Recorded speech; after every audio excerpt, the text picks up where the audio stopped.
Hello and welcome to the presentation of Hayava's Volleyball Stats app. This is our version 2.07. When you first start up the app, you will be on the team setup page where you can manage your lineup, manage the other team's lineup, indicate which set you are currently in, also the ability to set the auto score on or off, and at the bottom of the screen you'll see where your team stats are displayed. I'm going to go ahead and click on the menu button. To show a new option that we have is the preference settings. I'm going to go ahead and click on preferences. And in preferences, you now have the ability to display the scoring or the stats by set or by the match. So by default, you'll be seeing the stats by set and also in the reports. But if you'd like to see those by the match, then just check this on and that will allow you to see the stats by match. Again, the stats are actually saved by set, so do not get confused if you just see one match in the reports. It does not wipe those out. Also, we've added the ability to manually increment the serve stat when there's an ace or an error. If you want that to auto increment, you check that on, but by default it's set to manual. You'll also see here the ability to change the row colors on the screen, and that's for the entire row. So if you would like to change row 2 where the kill, attack, and the attacker are, we can change that to blue, and we'll see that in a minute. Also, we're able to change the labels that display on the screen. So S here stands for serve. If we would like to describe that a little bit more, we can change that to be SRV, as I've previously done here, or service ace if we'd like to change that to be just ace. We can do that by changing that here, and we'll see when we return to the screen that our values are changed. I'm going to click on the first tab here, and we see we have 2 rows of color blue. This is the last one we just changed to blue. But we see here SRV and ace have been changed on the screen as well. Let's go back and change the first row to a different color to make it easier to tell the difference between the 2 rows. So coming back in here, you're going to change row color 1. Let's change that back to gray. Return back to our entry screen.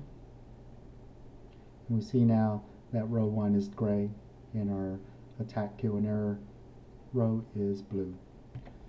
We're going to quickly go back into the team setup, and we already have a lineup set up, but we're going to go ahead and display some of the options that we have in the manage lineup page. We have the ability now in this version 2.07 to name the team a particular name. In this case we name them spikers. We're going to call or change it to spiker B. Maybe it's our spiker B team. We can save that lineup, load a previously saved lineup, or delete any lineup that we have. When we hit the return key, that will take all these players and show them on the screen. We're going to go ahead and change who's in the game. We're going to put 4, 6, and 7 in the game and hit the return key. We see players 4, 6, and 7 are at the front of the lineup. 1, 2, 3, and 5 are listed as on the bench. Bench players are displayed as gray. The players that are in the game are displayed as a bluish purple color. The selected player is displayed as red, so we can select someone on the bench, they turn red, and that is indicates the person who's going to get the stat. So if we have number 2, Jack, highlighted, and that's another feature here, we've now displayed the name of the player right underneath all the icons. So 4, his name is Billy. Again, 2 is Jack. So if Jack makes a dig, we can go to number 1, Joe, who makes an assist. Go back to number 2, again Jack, and we see he still has the dig stat. To make a correction to any stat that was entered in error, we can change this plus sign here to a minus, and then click on the stat that was entered in error, in this case the dig, which automatically removes the dig. Change that back to a plus sign, select the player who actually had the dig and award that stat. Now we're just going to enter a couple of stats for the different players just to get some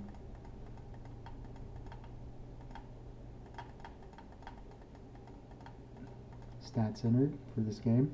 And we see that as we are entering some of these stats and aces, and which should award us points, the score is still 0-0. We have the auto score set to off, and it's off by default. So we would have to actually come down here to the bottom and award ourselves the points for the game as we take stats.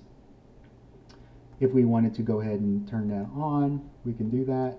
And now when ace is made, the score increments. If there's a service error, their score increments. So whichever way you actually want to keep score, we've given you that option. At the bottom here we see the selected player. There's some of their stat information is calculated here at the bottom. So player has not been in the game, their stats set, displays a 0, but if they had some activity, then you'll see that information here at the bottom. Also on the team setup page, you'll see the stats for the team overall display on that page. On the dim tab, we have one player set up, and that's player 99, and that one player will keep track of the stats for the entire team. If we don't really care to keep track of the stats for that team, you don't have to. You don't have to create a member in that roster if you don't want to. So we're going to go back to the team setup page, show a couple of things on the manage lineup.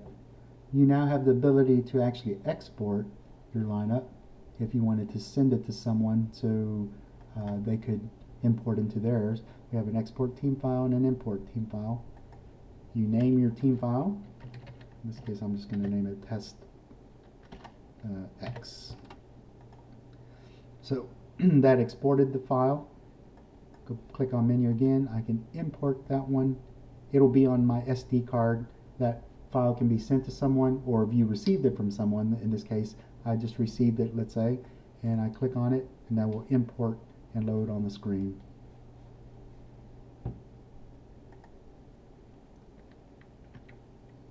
Now some of the menu options, we have the ability to view stats.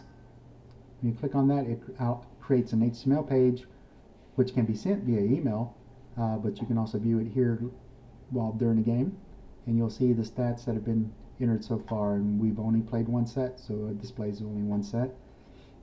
Again, number 99 for the other team. If it was listed as an NP player, that line would not show up if you do not want to see any stats for the other team. Again, this HTML page, if you select menu and email with HTML, is the same page that you just viewed. Email with CSV files, it's a comma delimited file which you can then use to import into Excel to keep track of your season averages.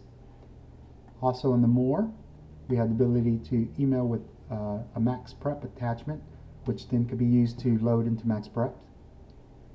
We can email a short version, which would just be the team statistics. You're able to save the current match, load a match that was previously saved, or delete a match that was previously saved. And now in this version as well, we have the ability to export your game files, or those are your saved game matches, to send to anyone or just to save as a backup. So when you click on export, any game files that have been saved previously, in this case game 1 versus dim, you select the game and it exports it as a zip file to your SD card. Then from there you can attach it to an email, send it to whoever has the app, the Volleyball Stats app. It has to be version 2.07 and or greater, and they're able to then click on import game file. They'll find it as a VB zip on their SD card, and it will automatically load into the app. In this case, we had the Spikers, not the B team, but the Spikers 2 against them 1. And that pretty much concludes all the new features that have been added to the Volleyball Stats app. If you have any questions about the app, please feel free to send us an email to info@hayava.com. Thank you for watching and have a good day.